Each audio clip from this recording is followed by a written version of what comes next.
Want to hear this episode ad-free? Hey, true crime friends, this is your host, Mary DiPipi, and if you would like to hear your True Crime in Academia episodes completely ad-free, consider going to patreon.com/Ivory Tower Boiler Room and become a subscriber.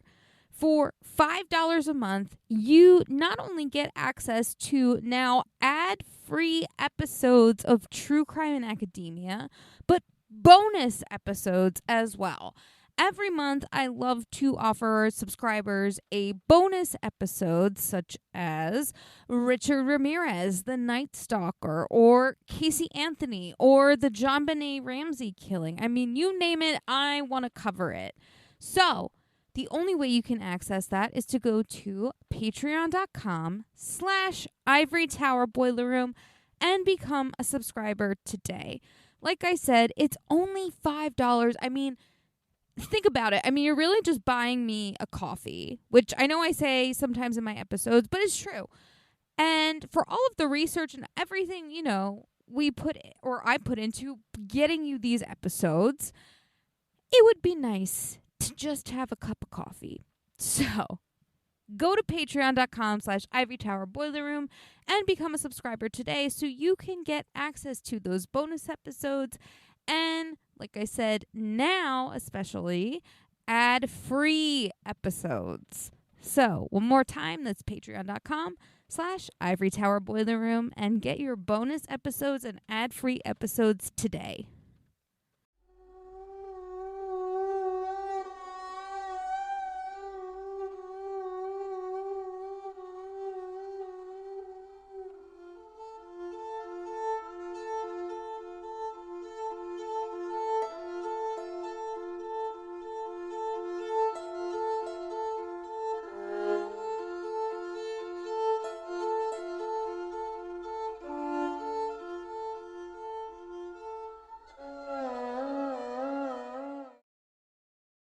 Hey, true crime friends. Welcome back to another episode of True Crime in Academia.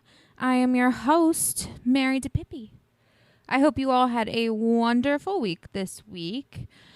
My week was just okay. Nothing crazy really going on, work's fine. House hunting is what it is. There was a house that we really liked, but it actually just sold. Not that we really thought that we would get it, I don't think, or at least I didn't necessarily, with the fact that when we found it there was already an offer on it. But I kind of look at it as at least because we really like this house, now we kind of know what we like and can kind of narrow it down and just help us more, I guess, in our search. But yeah, so for this week's news catch-up, I have two really interesting stories.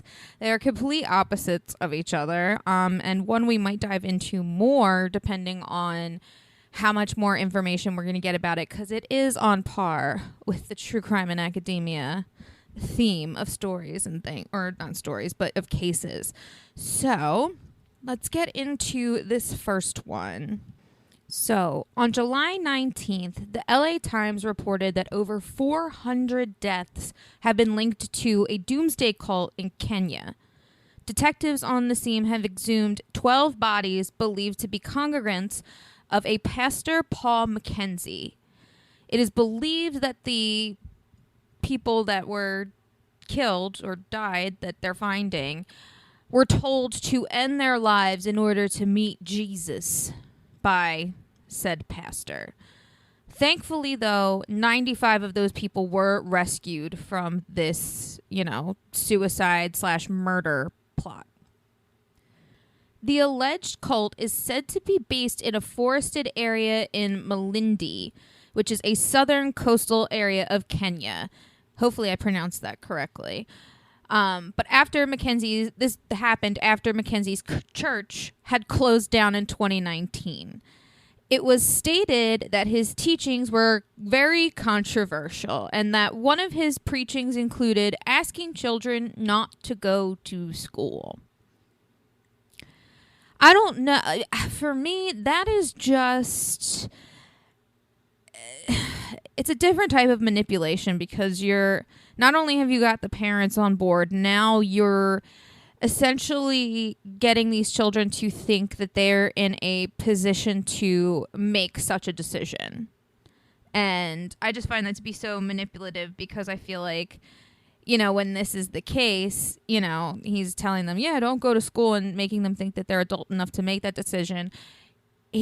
I feel like he's hoping, and that's if he did this, because this is all alleged right now, that, you know, he did that in hopes that they will be able to say yes to wanting to off themselves when the time came. But that's just my take on that. And it's disgusting regardless, but, you know, it's even more gross when you have dead children, you know?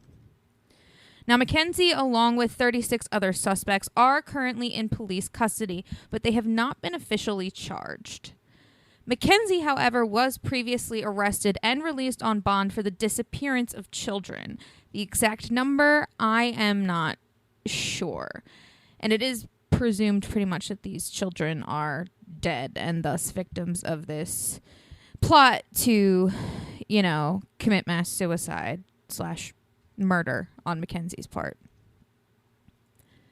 Now, sometime last month, some of the 36 suspects and some of the 95 survivors went on a hunger strike while they were either in custody or at the rescue center, respectively. The prosecutor actually took the hunger strikers to court for their attempted suicide. Most of them, whether survivors or victims, survivors or suspects, they agreed to start eating again. However, one of them did die while in custody because of this. A total of 613 people have been reported missing to the Red Cross, and detectives are still finding mass graves.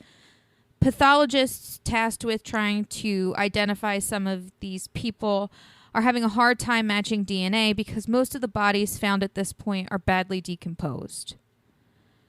The president of Kenya stated that this event was akin to terrorism, and he also vowed to investigate these kinds of crimes and individuals who use, quote, religion to advance their heinous acts, end quote.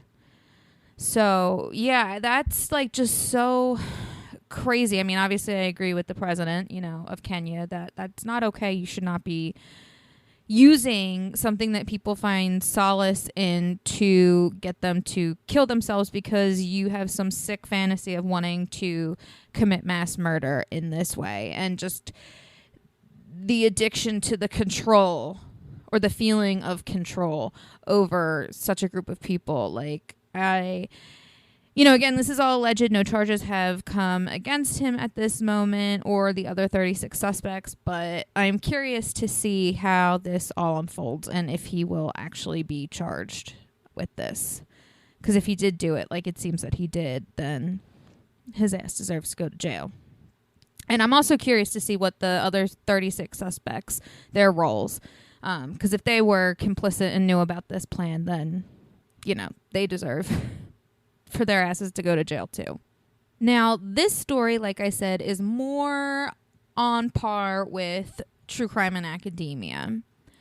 Just before the 4th of July this year, 3 minority advocacy groups, the Chica Project, the Africa Community Economic Development of New England, and the Greater Boston Latino Network, sued Harvard University for discrimination. The lawsuit states that predominantly white children of wealthy donors and alumni are given preferential treatment over other undergraduate applicants.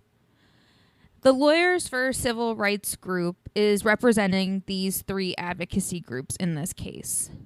In a news release, the group stated that, quote, this preferential treatment has nothing to do with an applicant's merit. Instead, it is an unfair and unearned benefit that is conferred solely based on the family that the applicant is born into. This custom, pattern, and practice is exclusionary and discriminatory. It severely disadvantages and harms applicants of color, end quote.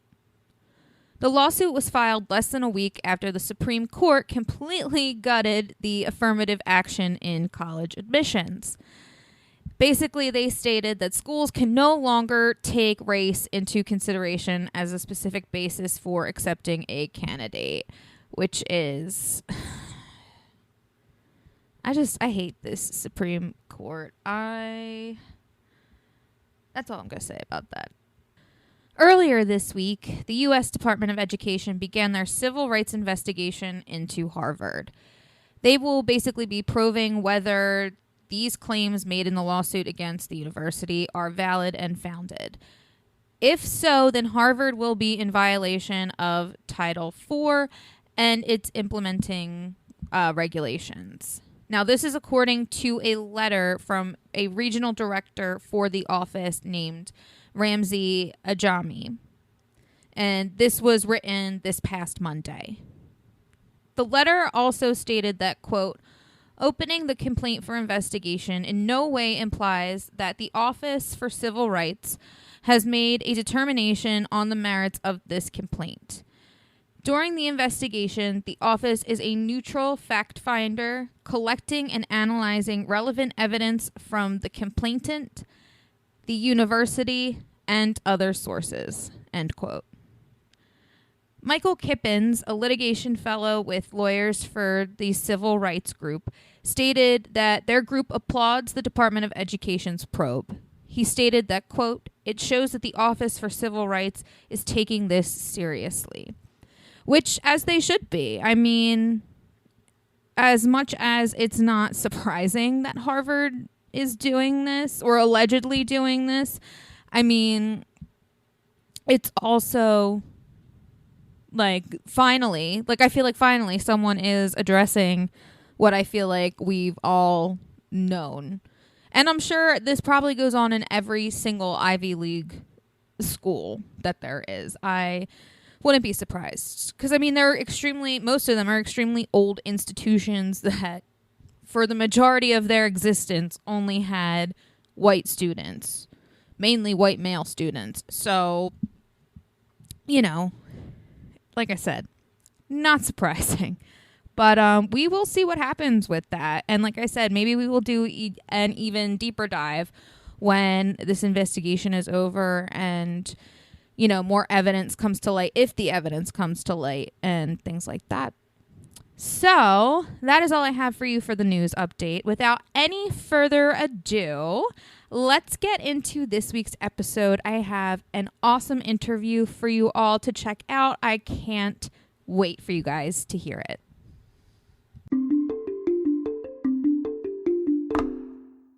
LGBT stories are universal, but each one speaks to the individual heart and soul of the writer telling it. Do you have a story to tell? Or have you been moved recently by an LGBT book, film, painting, television show, or other form of media? Then the Gay and Lesbian Review wants to hear from you. The GNLR believes in bringing awareness to queer art and artists through reviews, commentary, and thought pieces in which the author relates their personal lives to a particular piece of art, a novel, a movie, or what have you. In addition to the print magazine, the GNLR also publishes articles on its blog as well as personal essays on its popular Here's My Story section on glreview.org. That's glreview.org. To learn more about submitting an article for the GNLR, visit their writer's guidelines. The link is located at the bottom of the homepage. And if you have any questions, email publisher Stephen Hemrick. That's STEPHEN.HEMRICK at glreview.org. The GNLR and its readers can't wait to see what you have to say. Hi, I'm interrupting what I know is a riveting discussion because I have to talk to you all about one of our sponsors, Broadview Press. Broadview Press is an independent academic publisher for all of your humanities-related book needs. Make sure first that you use an exclusive code they're only giving to us for Ivory Tower Boiler Room listeners. The code is Ivory Tower, and you get 20% off your broadviewpress.com order.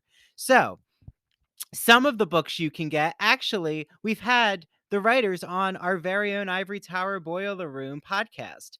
Have you all heard our sound writing episode with doctors Kyle Stedman and Tanya Rodriguez? So, sound writing, they discuss first, what does that term mean?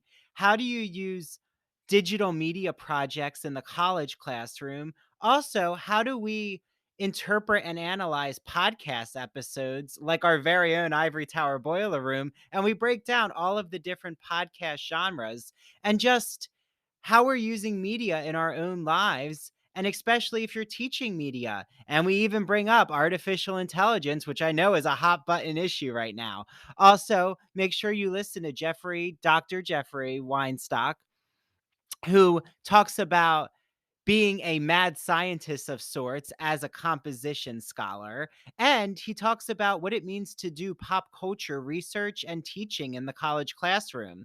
Then in the fall, we had Dr. Ann Stevens on to break down what it means to be a literary theorist. And we even play a really fun literary criticism game where Anne uses all of these different theories to approach the Wizard of Oz film. So it's such an enjoyable episode. We love having the Broadview Press sponsor our podcast. And again, use that code Ivory Tower for 20% off all of your Broadview Press texts. I can't wait to feature a really exciting episode with Broadview Press about the philosophy of sport. So that, stay tuned, is coming up in our summer season.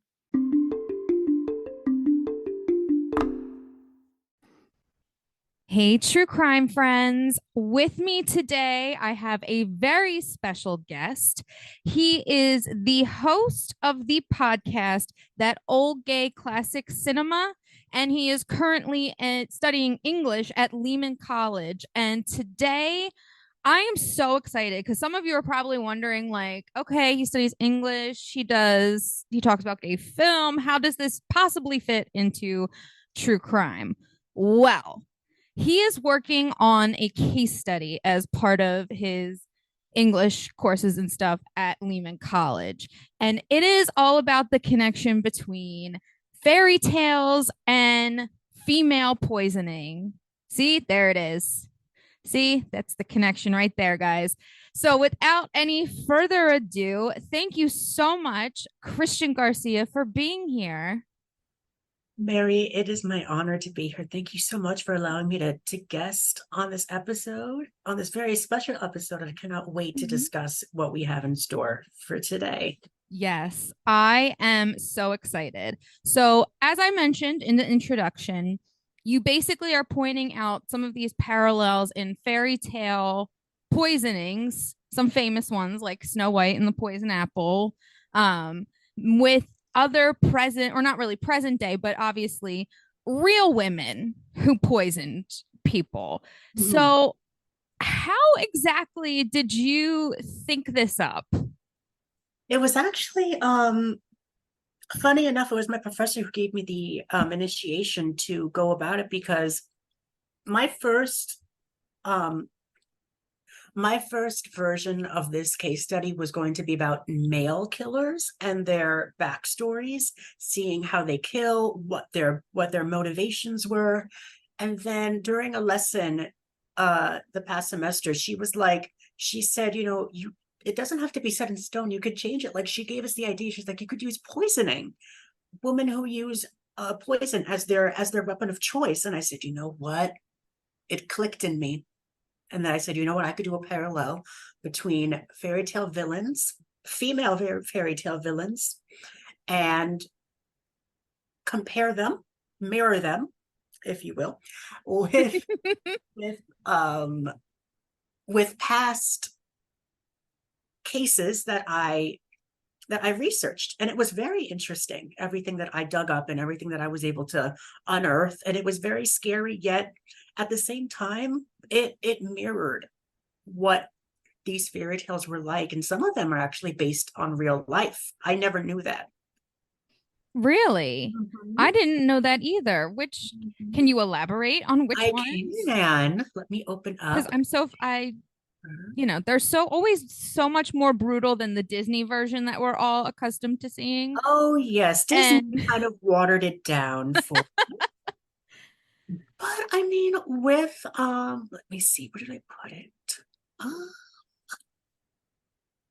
oh, there we go. So in my case, did I said, when we analyze fairy tales, they can show us a bit of our soul underneath. But in truth, they are based on real life people. The tale of Snow White is based on the life of Marguerite von Waldeck in a 16th century noblewoman. Her brother employed young men to work in mines to gather the jewels they found, but because of these backbreaking commands, the children were slowly deformed, giving them the label of dwarfs. Even the poison apple is steeped in truth. Before the young deformed children went to work in the mines, an old man who they suspected stole from them gave them gave each of them a tainted apple. So crazy. it's insane how the Grimm fairy tales, how the Grimm brothers actually took something from history and they were able to weave it, as well as using history themselves to weave some sort of moral lesson for children. Yeah, it's always interesting that these very intense stories do have like a moral behind it. And sometimes, you know, not to say that kids these days are soft, but I mean, like, compared to the children who had to grow up with these actual stories, I mean, God help them. Like, oh my gosh, you know? I mean, actually, they were used as like cautionary tales. I guess that's what fairy tales are called nowadays. But they're like, oh, they're used as legends where like or lessons for kids, like say, like, oh, if you don't do this, then you'll get in trouble, just like Hansel and Gretel, or if you don't do this, then you'll get pushed down a well or something. I don't know, just just something Something horrible is going to happen to something you. horrible. If you don't Okay. do your chores, if you don't do your chores, something bad is gonna happen to you. Just Exactly. do your chores. And such grave, grave consequences. I mean, scare Yes. tactic was high back then. I mean, imagine kids now, they're like, no, Yeah. we don't care. Do your worst. And then I, then they were like, yeah, we're gonna listen to mom about that. Let's yeah. not let's not make a breadcrumb trail. Let's Yeah. let's just stick to the path that we know. So, aside from fairy tales, you also talk about two serial killers, not just like one off killers, but two actual female serial killers who used poison as their method of choice. And they are Velma Barfield and Jane Topin. Now, when did you find out about them? When did you decide you wanted to use them for your case study? Or, you know, like what kind of came first? Did you know about them first and kind of were like, okay, these are perfect? Or did you have to do some digging I to had to find do some them? thinking, Google helped a lot. I love Google. Shout out to Google. All I did was type in female serial killers using poison. And I found these two women at the top of the list. Um, First was Jane Topin, who I think is kind of the pre-Nurse Ratched of the group. Mhm. And not to mention that she was a nurse and she killed her patients. Um, but the weird thing about it is that she loved to watch them suffer in pain and ultimately Yeah. die. That was the really weird thing. But I guess that's what serial killers like to do. They like to view their victims in pain. They like to view the end result and not really have any conscience as to the consequences. Um, Mhm. I mean, she killed her elderly patients and stole their belongings. She later killed her landlords, other nurses, and fellow doctors without being detected until she used a metallic poison on one of her victims. And that was how she was caught. An investigation was shortly sparked. Which is crazy to think that, like, I mean, obviously, I think, if I remember from your paper correctly, Mhm. she was around like the late 1800s, Yes. that period.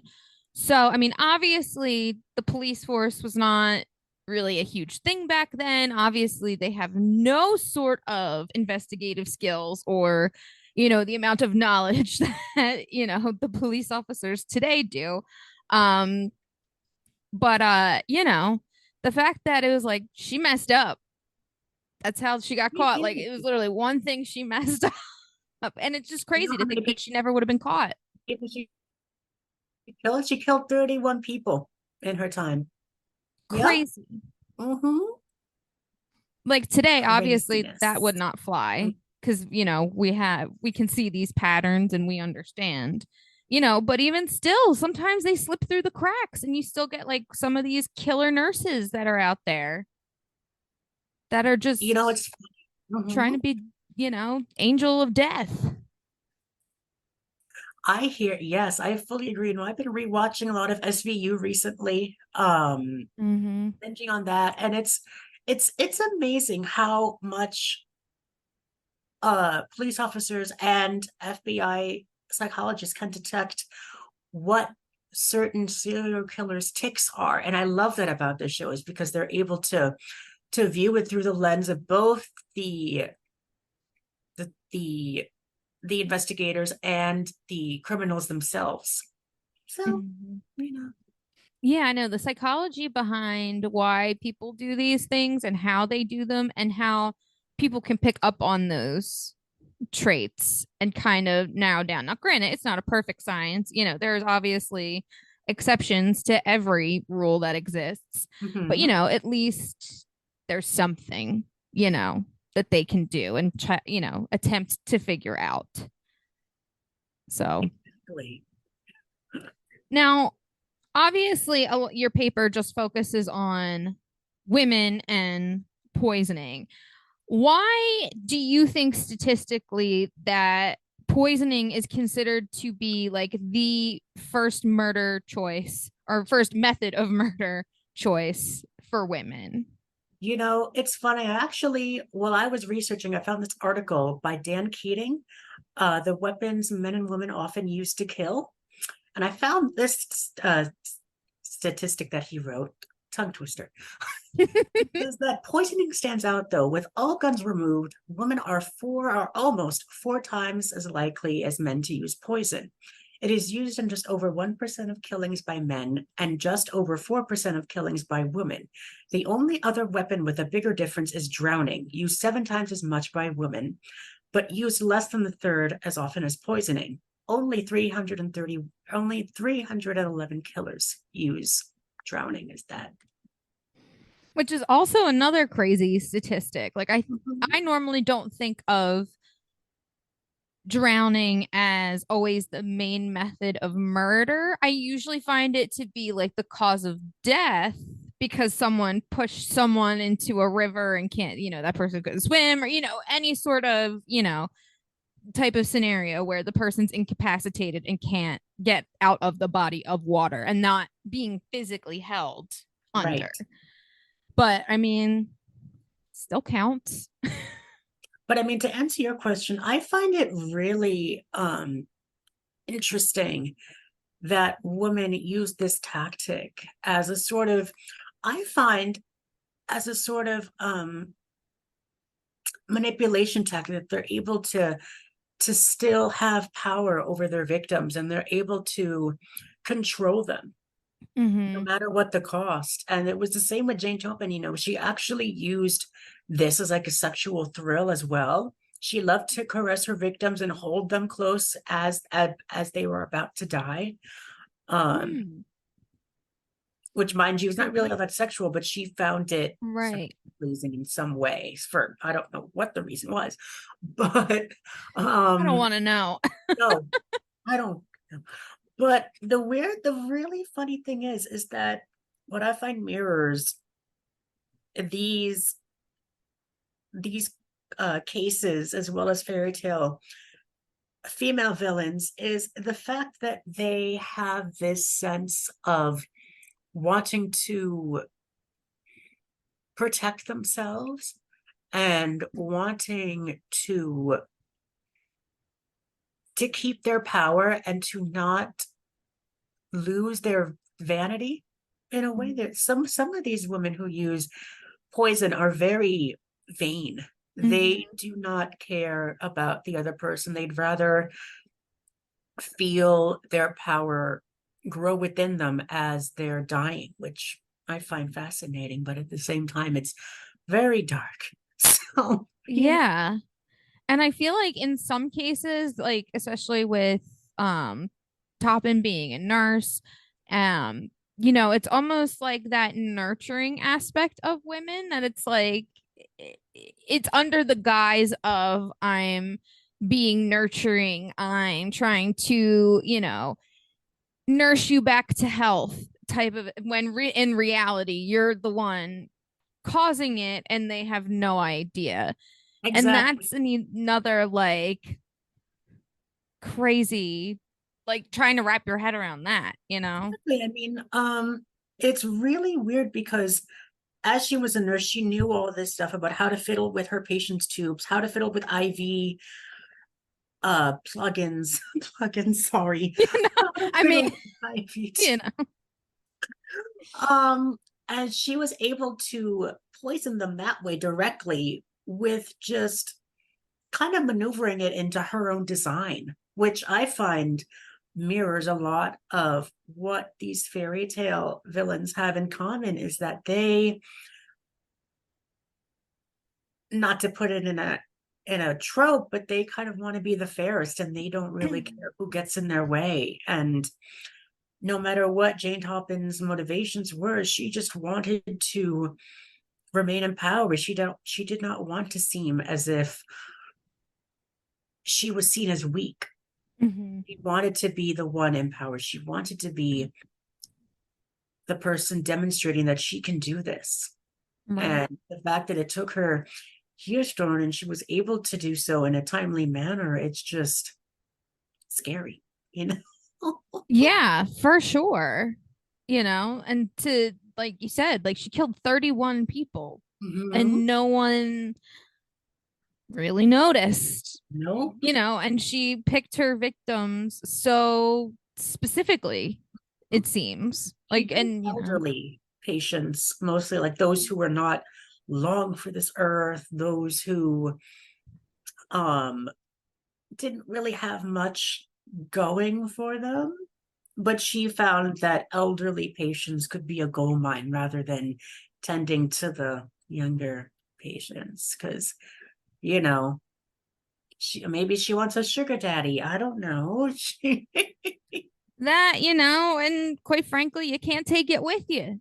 And if No, she gets to it first, she is probably most often the first one there. So, exactly. she's kind of like, well, finders keepers. Yes. Like, I'm going to get rich off these people that I killed. Okay.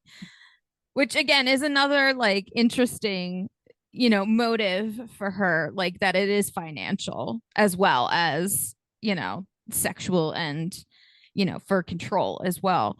Um, I feel like sometimes you don't always find that with women necessarily for money. Not always. I mean, it does obviously happen, but I feel like it doesn't happen as much as you would think. I mean, some do it for freedom, some do it for vanity, some Mhm. do it for just wanting to not be tied to anybody. Some of them just do it just for the hell of it. They don't really, some of them don't even know why they're doing it. They just find it so enticing. Mhm. They find it just so, it pulls them in and they don't know how to exactly get out. And they're just transformed Yeah. into this otherworldly creature and they're not even sure how it happened. Mhm. There was one serial killer that I'm aware of who was a woman and used poison as her method. However, though, she was also I feel like she was in the 1600s when she was around. Her name was Juliana Tofana, and she owned like a cosmetic, like that version of a cosmetic store essentially. And for certain women, like you had to know someone who knew kind of a thing, and you had to be trustworthy. And if you had, say, an abusive husband that you could no longer stand, or your husband was just terrible, or you're just a horrible person and wanted your husband dead for his money, things like that, you could go there and ask for a perfume called Aqua Tofana. Huh. Aqua Tofana, spoilers, was not perfume. It was poison. And she would give you instructions of how to dose and to make it look like he was getting sick over time before he eventually died. Oh my It wasn't until So like I forget how long she was able to do it for. Her daughter also got involved, it was said. They don't know how many people were killed from this poison, but she was arrested because someone, spilled the beans by accident, and, she got caught and spent the rest of her days in jail. But like I said, no one knows how many men died because she gave these women poison.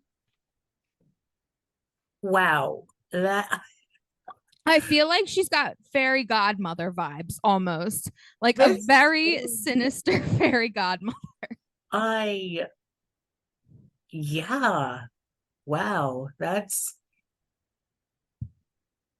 really interesting. I've actually never heard of that case before, but thank you for bringing that up. I never, wow. I love that you have that you can, sorry, folks, to get dark for a second, but I'm weird. That's So what they're here for. I That's what love they're the here fact for. that you could just go into a store and ask someone, can I get so and so to poison my husband? What is the best thing for them? Oh, sweetie, I have the perfect thing for you. There's this perfume that I use that I've recommended to my customers, and it just deteriorates your men over time, and then they eventually die. Like, why don't they have that? Not to It's like smell literally anyone, so easy. but some men of this century would be good to be of use of that perfume, not to mention our current ex-president, but her. So Does his name rhyme with frump? yes, yes, that is a perfect rhyme. We will not be discussing that man. No, Nope, we'll yes, be discussing Mr. that is Frump today. yeah. Nope, not today. That was our tiny little second of politics for you all. Now we're done. Now we're done. Now we're back to the real point of this, Yes. poisoning. But yeah, I can absolutely send you some of that case information if you want to use it.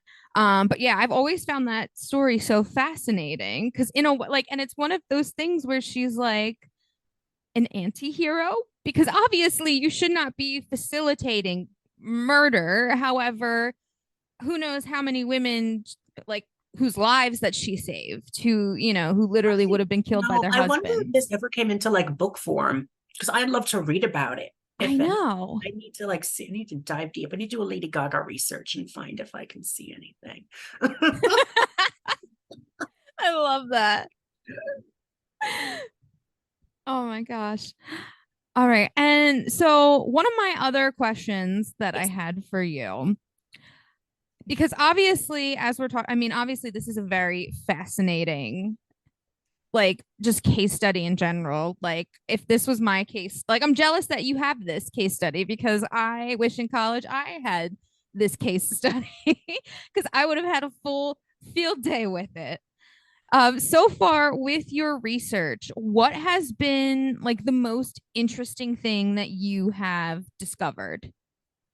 Well, first off, I want to give a shout out to my professor, Sandra Holly, who was able to allow me to contribute to her classroom in a grand way. And she was always very accepting and very willing to listen to whatever students had to say. So I just want to give a little shout out to her.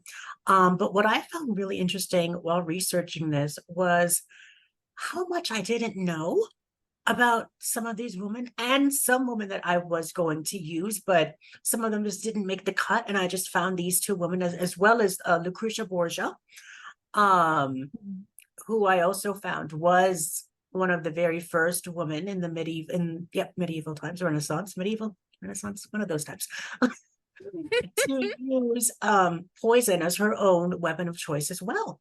That actually led me down many rabbit holes that I do not wish to go back to because they were dark and scary and nope, for me. But yeah, so what I found very interesting was the fact of how little I knew and how much I learned, and how I feel I can now detect women who can use poison as a weapon because some of them have maybe some telltale signs while like maybe being questioned or something like that. Not that I've ever experienced it, not that I would want to, but Absolutely if I not. want to become a detective in another life, maybe I could use some of these skills to use. Um, but yeah, so that's, yep. How has your view on these fairy tales that you're paralleling have changed since, doing this? Or just like in general, like have they changed because of knowing the real life story behind it, or, knowing maybe the non-Disney, the grim version of Oh it? my goodness. There are so many aspects of these fairy tales that I wished I could have discussed in my paper, but it would have been like a 30-page paper, and I'm just happy that I was able to whittle it down to the pages that I did. It was just so fascinating to me how much of these fairy tales were not only taken, but they were inspired by real life events. And the fact that they actually happened holds a much more resonant tone with me, where not only the magic is taken away from it, but the historical aspect of it also means a lot to me because I do love history in some aspects, and knowing this whole aspect, it's more riveting to me. And knowing the fairy tales, knowing the Disney-fied version of it, it's it's just so educational for me to learn more about it and to discuss it. I love talking about fairy tales, and it's just it's enticing to me that the Grimm brothers actually were able to get to go as dark as they did. And it's fascinating how their audience has grown from the late 1600s to 2023. Mm-hmm. It's insane how many authors and other novelists are inspired by their tales and are able to recreate them in their own image, but still Mm-hmm. using those key elements, which I still find very fascinating. I'm not sure if you've read Gregory Maguire's Mirror Mirror before, but they use a lot of but he uses a lot of Renaissance aspects, as well as using Lucretia Borgia as one of the side villains as well, I believe. I haven't finished the book, but don't quote me on that. But I know that the Borgias are intact in this story. I'm not sure if Lucretia is part of this tale. It's just so inspiring to the fact that both Gregory and a lot of many different novelists. I'm also reading this book called The Book of Gothel, which is another retelling of Rapunzel, but through the eyes of the villain, Mother Gothel. Um, Yes, I heard going about into this. her backstory. I need to send you the link because it's one of my Yes. favorite books, and they use what the author Mary does is that she uses 16th century Germany as her backdrop, and she uses not only um, aspects of history but also fairy tale lore in between. Like she weaves them in through it. So that's what I found fascinating, is that I was able to discover many different articles depicting these fairy tales, and I was able to incorporate them in my paper, and I was able to show my professor, as well as hopefully yourself and maybe others who might be interested in learning about it, other aspects of fairy tales that they might not have recognized. Exactly. I mean, and that's another reason why I loved your case study so much, because it made me think about these fairy tales in a different way. Like I never would have considered to put, the Wicked Queen from Snow White and, even like Aqua to, to Juliana Tafana or, Jane Topin, Velma Barkfield, I believe, is how to Vilma pronounce her Barfield, last yeah, name. Vilma Yes. Barfield. Okay. I always forget. I'm terrible with pronouncing It's names. okay. So I'm always trying to, make sure I'm doing right by people, even though these women are dead. Yeah, Velma actually got the death penalty. So she Oh, did. yes. Long did. So So, she was actually one of the first women who was sentenced to death by needle injection. She was one of the very first. ooh, fun fact, everyone. Now you know. Now you know. Well, Christian, thank you. Well, actually, before we go, I have one more question for you. Yes, Just a little one. right ahead. What is your favorite fairy tale? Oh my goodness.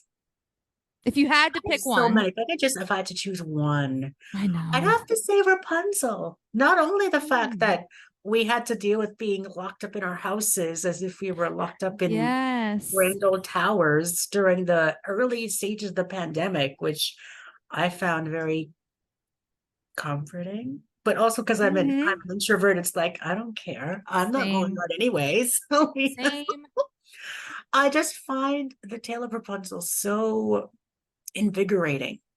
Not Mm-hmm. only for the heroine of the tale, but also for the villain, because I love me some baddies sometimes. Yes. Yes. I love it.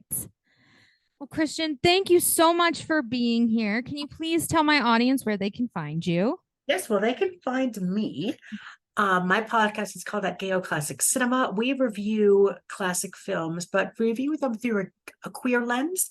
This month, actually next Monday, this coming Monday, we'll Ooh. be recording our new episode of Hello Dolly, as well as recording our new episode of Mary Poppins coming on later in the month to celebrate its anniversary. I don't know which number it is, but it is a very high number. So we're very excited for that. You could find us there on Spotify and Apple Podcasts, wherever you listen to podcasts, as well as our Instagram page at That Old Gay Classic Cinema. And you could find our updates on there, as well as new episodes and links to our episodes. And yeah, we look forward to hearing from you guys. Thank you, Mary, as well, for having me on.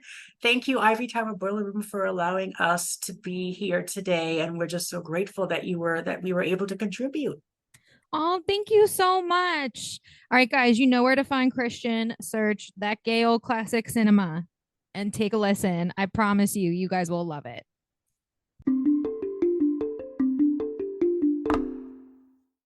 Hey, Ivory Tower Boiler Room listeners and true crime friends.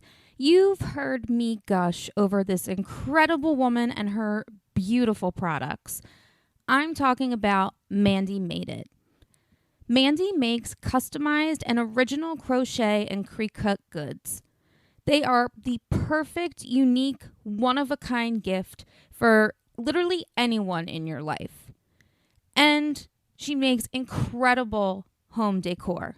I still have my pumpkins that I put out every fall. I just love them. Check her out on Instagram at MANDEE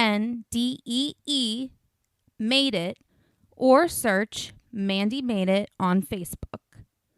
To order, just slide into her DMs, and if you mention the Ivory Tower Boiler Room, you will receive a free personalized gift with your first order. So, go on Instagram and look up at Mandy Made It, and Mandy is spelled MANDEE. Again, her handle is at Mandy Made It, Mandy spelled MANDEE, and order today. Hi, this is Andrew. So, when I'm not here in the Ivory Tower Boiler Room, sometimes I'm actually invited to be on other podcasts as a guest. Well, there is one podcast run by Christian Garcia and his co-host Nate that I absolutely love. It is called That Old Gay Classic Cinema. So calling all you classic cinema fans out there and those who love queer theme cinema, which I think there's a lot of you who are listening right now where you've perked up. So follow them on Instagram at that OL Gay Classic Cinema. The first ever episode I was featured as a guest. It's The Sound of Music. I got to talk about being Captain Von Trapp in high school, and it's just such an exciting conversation. They've also featured discussions about Gone with the Wind, The Wizard of Oz, which features guests from the podcast The Garland Gab and Down the Yellow Brick Pod. There's a deep dive of Cinderella, and recently they had an episode on the film Giants starring Elizabeth Taylor, Rock Hudson, and James Dean. And actually, one of the guests, Lauren Randall, I know from Stony Brook University's PhD English department. So shout out, Lauren. You can listen to That Old Gay Classic Cinema on Apple, Spotify, wherever you listen to podcasts. It's definitely such a great listen. So why not listen to it after you listen to this current episode on the Ivory Tower Boiler Room? Thanks for listening to the Ivory Tower Boiler Room. This is Andrew Rimby, and I'm so thankful and grateful for all of you listeners. Make sure you follow the Ivory Tower Boiler Room on TikTok and Instagram at Ivory Tower Boiler Room, on Twitter at Ivory Boiler Room, and we even have a Facebook page if you want to follow us there. Head to our Patreon, patreon.com/Ivory Tower Boiler Room. $5 a month gets you ad-free episodes, video interviews, and bonus episodes. You also get our True Crime and Academia series with Mary DiPipi. Thanks to the Ivory Tower Boiler Room team. Mary is our chief contributor. I'm our executive director. And we also have an amazing group of interns. They include Andrea, Caitlin, Sarah, Rosie, and Sheila. Thank you all.